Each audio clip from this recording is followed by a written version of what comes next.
Salut! Bine ați venit la Military Test. Astăzi vă prezint un cuțit.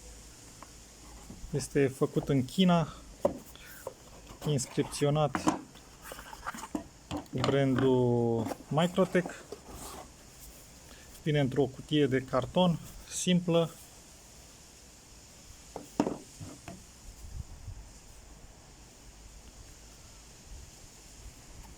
Este un cuțit cu lamă fixă.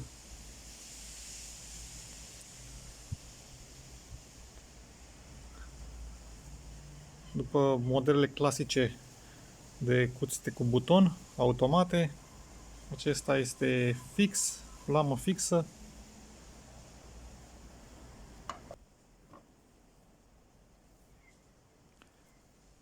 Mânerul este din G10, prins cu șuruburi și lipit. Chiar dacă se scot șuruburile, el este lipit în partea de sus. Lama este din oțel de 2.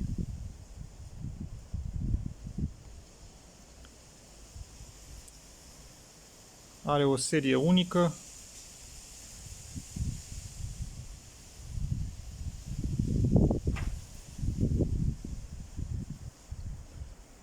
Lungime totală 23,5 cm. Lungime lamă 11,2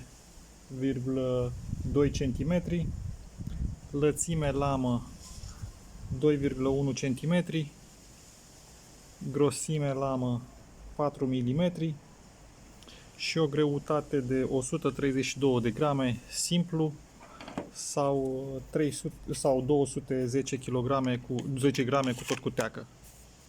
Teaca este din Kydex.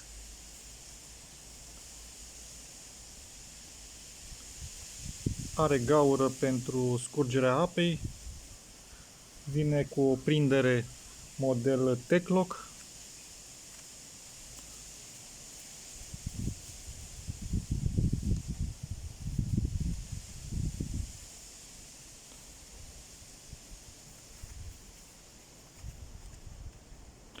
Nu stă foarte bine în teacă. Ar trebui un pic lipită aici.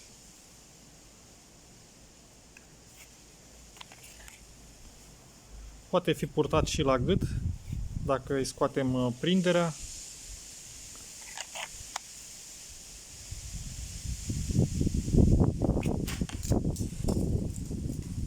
Vine destul de bine ascuțit.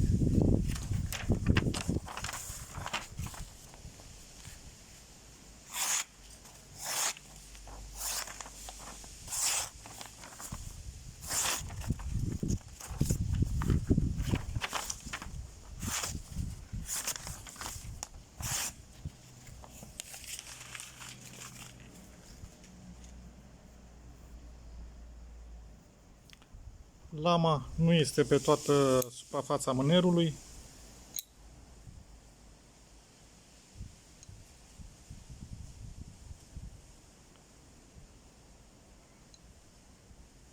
Este undeva până la mijloc. Cam până pe aici, aproximativ. Aici trage de la șurub.